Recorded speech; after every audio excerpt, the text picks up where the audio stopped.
Assalamualaikum warahmatullahi wabarakatuh. Waalaikumsalam warahmatullahi wabarakatuh. Alhamdulillahirabbil alamin.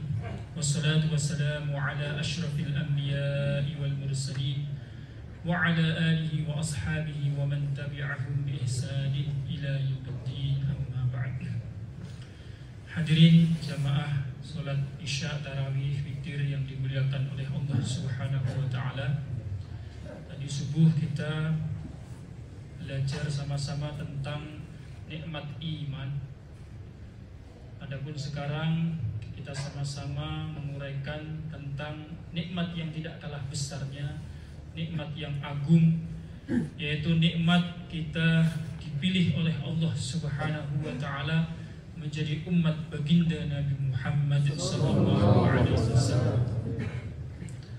Di dalam kitab Tanbihul Ghafilin karya Imam Abu Layth As-Samarqandi rahimahullahu taala, beliau meriwayatkan sebuah hadis dari Ibnu Abbas radhiyallahu taala anhuma bahwasanya Nabi Musa alaihi salam ketika membaca Taurat maka beliau menemukan sifat-sifat umat akhir zaman, yaitu umat baginda Nabi Muhammad sallallahu alaihi wasallam. Lalu Nabi Musa alaihissalam setiap kali membaca sifat-sifat umat Nabi Muhammad, beliau berdoa kepada Allah agar dipilih menjadi nabinya umat akhir zaman. Ada redaksinya begini: Allahumma inni ajidu fil alwahi ummatan asyafi'un al-musyaffa'un faj'alhum ummati. Ya Allah, aku mendapati di dalam lembaran-lembaran Taurat umat yang mana mereka disyafaati dan mereka bisa mensyafaati dengan izin Allah. Ya Allah, jadikanlah mereka umatku. Maka Allah Subhanahu wa taala menjawab, bal hum ummatu Muhammadin sallallahu alaihi wasallam. Tidak wahai Musa, tidak bisa, mereka adalah umatnya Nabi Muhammad sallallahu alaihi wasallam. Jadi umat ini diantaranya sifatnya nanti disyafaati dan akan bisa mensyafaati.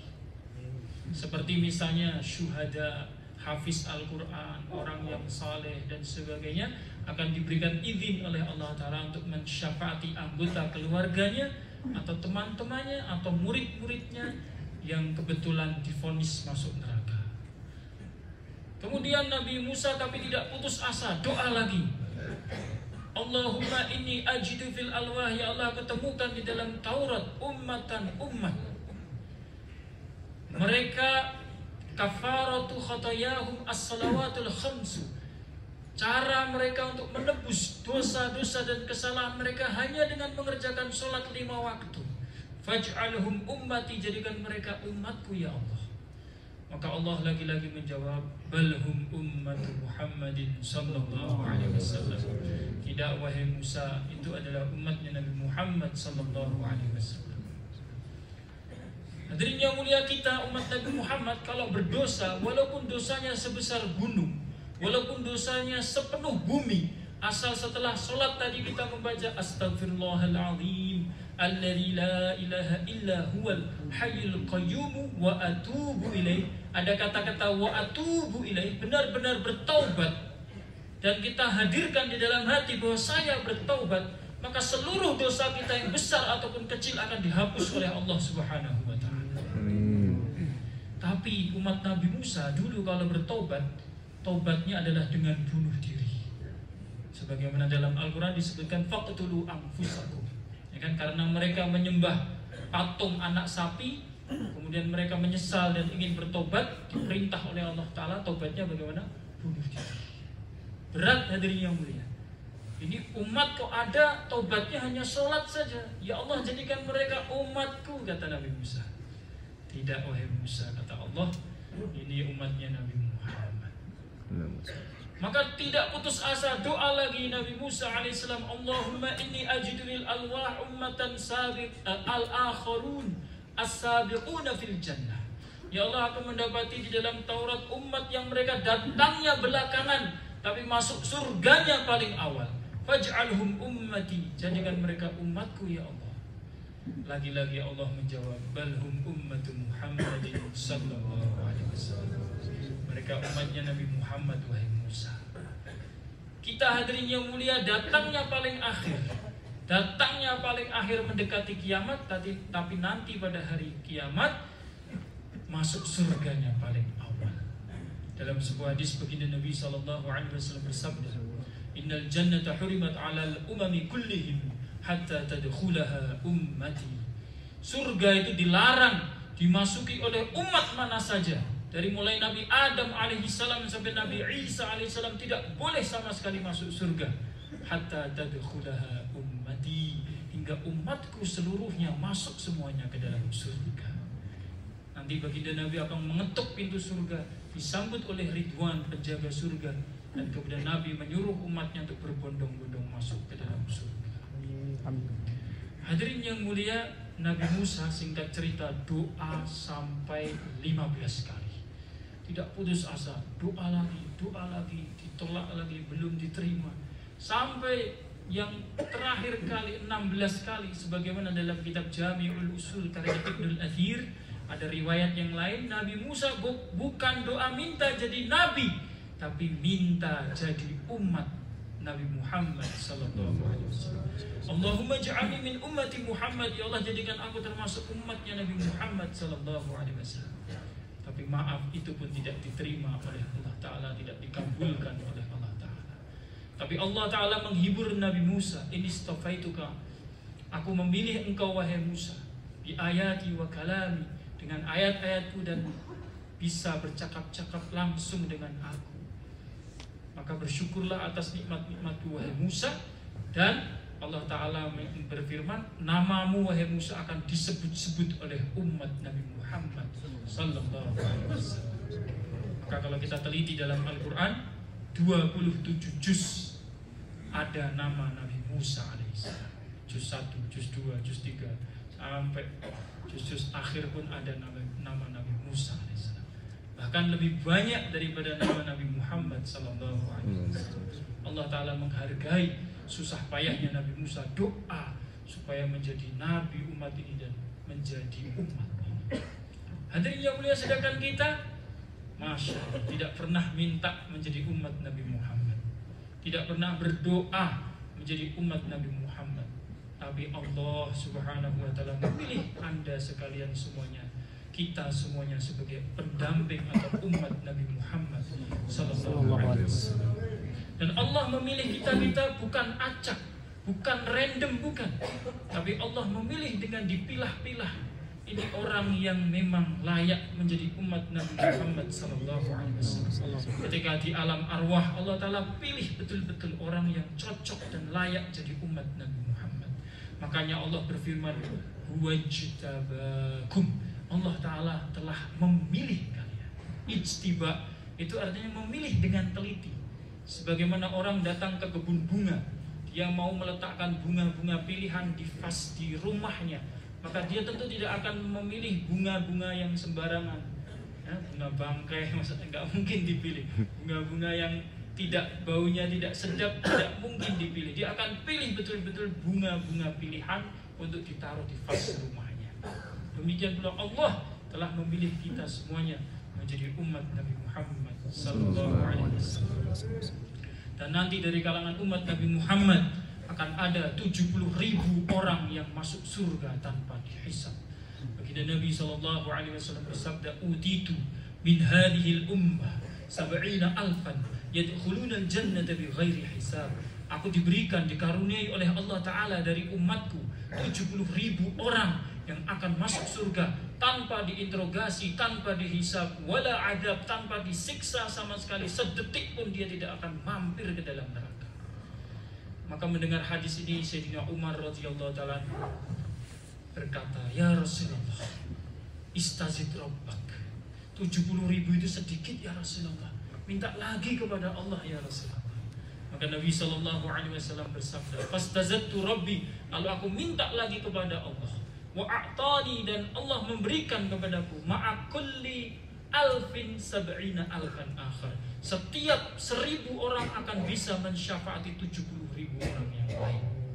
Dalam artian setiap satu orang bisa mensyafaati dari 70.000 yang masuk surga tanpa hisab tadi, bisa mensyafaati 70.000 yang lain. Setiap satu orang bisa mensyafati 70 yang lain. Maka berarti total berapa? 4.970.000 kurang lebih yang akan masuk surga tanpa dihisab. Maka Sayyidina Umar minta lagi sama Rasulullah, ya Rasulullah, istazid rabbak, minta lagi kepada Tuhanmu ya, tambah ya Rasulullah. Maka Rasulullah pun meminta tambahan, wa a'tani, dan Allah memberikan kepadaku ma'a kulli wahidin 70.000 akhar. Setiap satu orang dari 70.000 yang awal bisa mensyafaati 70.000 yang lain. Sehingga kurang lebih 4,9 miliar 70.000 orang dari kalangan umat ini akan masuk surga tanpa dihisab, tanpa diadab. Nah, kalau dihitung dari umat Nabi zaman Rasulullah 1444 tahun yang lalu sampai sekarang, mungkin wajar kalau umat Nabi Muhammad itu jumlahnya mungkin bisa puluhan bahkan ratusan miliar. Nah, di antara mereka ada 4,9 miliar 70.000 yang akan masuk surga tanpa hisab. Mudah-mudahan saudara-saudara sekalian, kita semuanya jamaah Masjid Baitur Rahman ini tergolong orang yang masuk surga tanpa hisab. Amin. Karena neraka itu luar biasa dahsyatnya. Kaki kita diriwayatkan kalau kena asap api neraka, otak kita bisa mendidih. Kita bisa bayangkan betapa panasnya, betapa dahsyatnya. Neraka itu pertama dinyalakan 500 tahun. Awalnya warnanya adalah merah, kemudian dinyalakan 500 tahun sehingga warnanya menjadi putih. Dinyalakan lagi terus 500 tahun sehingga warnanya menjadi hitam legam. Jadi kalau orang masuk neraka, nerakanya itu apinya hitam legam, luar biasa. Na'udzubillahi min dzalik. Maka kita bersyukur semoga dengan berkah kita menjadi umat Nabi Muhammad SAW, Allah Ta'ala pilih diri kita masuk umat pilihan yang diridai oleh Allah, dicintai oleh Rasulullah Sallallahu Alaihi Wasallam. Maka namanya nikmat harus kita syukuri. Bagaimana mensyukuri nikmat kita menjadi umat Nabi Muhammad Sallallahu Alaihi Wasallam? Pertama, kita perbanyak sholawat kepada junjungan kita baginda Nabi Muhammad Sallallahu Alaihi Wasallam. Alim ulama mengatakan seumur hidup minimal harus wajib hukumnya seseorang membaca sholawat 1 kali minimal. Terus kemudian yang terjadi perbedaan pendapat, setiap kali nama Nabi disebut wajib gak kita baca sholawat? Sebagian ulama mengatakan wajib, tapi sebagian besar ulama mengatakan sunnah. Kehadiran yang mulia, kenapa kita bersalawat kepada beliau? Karena jasa-jasa baginda Nabi demikian besar kepada diri kita. Kita kalau dengan orang tua yang berjasa mewujudkan fisik kita sehingga kita selamat di dunia ini saja, kita disuruh untuk berbakti. Bahkan disebut al-jannatu tahta aqdamil ummahat, surga itu ada di bawah telapak kaki ibu. Al-walidu awsatu abwabil jannah, bapak adalah pintu surga tengah, pintu surga yang paling tengah. Kalau kamu pengen masuk surga, baktilah kepada bapakmu. Kita saja disuruh kepada orang tua demikian karena orang tua berjasa membentuk jasad kita. Tapi hadirin yang mulia, apalagi Rasulullah Sallallahu Alaihi Wasallam, beliau berjasa membentuk ruhani kita. Kita bisa kenal Allah, kita bisa kenal surga, neraka, kita tahu mana yang benar, mana yang salah, mana iman, mana kafir, mana yang hak, mana yang batil, adalah berkah dari perjuangan Rasulullah Sallallahu Alaihi Wasallam, berkah dari doa-doa Rasulullah Sallallahu Alaihi Wasallam. Maka Nabi Sallallahu Alaihi Wasallam adalah bapak ruhani kita, yang mana beliau menjadikan kita tahu jalan yang lurus, yang mana kalau kita tidak diberitahu oleh Nabi Sallallahu Alaihi Wasallam melalui ulama-ulama, maaf mungkin kita masih menyembah batu, menyembah pohon, animisme, dinamisme dan sebagainya. Maka pertama kita salawat kepada Nabi Sallallahu Alaihi Wasallam, dan kemudian bukti kita cinta kepada beliau menghidupkan ajaran-ajaran dan sunnah-sunnah beliau. Man ahya sunnati faqad ahabbani wa man ahabbani kana ma'iyya fil jannah. Barang siapa menghidupkan sunnahku, dialah orang yang cinta, yang benar-benar cinta kepadaku, dan orang yang cinta kepadaku akan bersamaku di surga. Nah, di antara sunnah Nabi pada bulan Ramadan, i'tikaf, kemudian kita qiyamul lail, kemudian kita salat tarawih, salat witir, perbanyak membaca Al-Quran, tadarus, hal-hal yang disunnahkan oleh Nabi Sallallahu Alaihi Wasallam kita jalani, ya. Kita jalankan, insya Allah nanti di akhirat kita dikumpulkan bersama baginda Nabi Sallallahu Alaihi Wasallam dan termasuk ahlus sunnah, orang-orang orang-orang yang menghidupkan ajaran dan sunnah. Amin amin ya rabbal alamin. Demikian yang bisa kita sampaikan, benarnya datangnya dari Allah, kesalahan dari pribadi kami mohon diikhlaskan. Billahi taufiq wal hidayah wal inayah. Wassalamualaikum warahmatullahi wabarakatuh. Waalaikumsalam warahmatullahi wabarakatuh.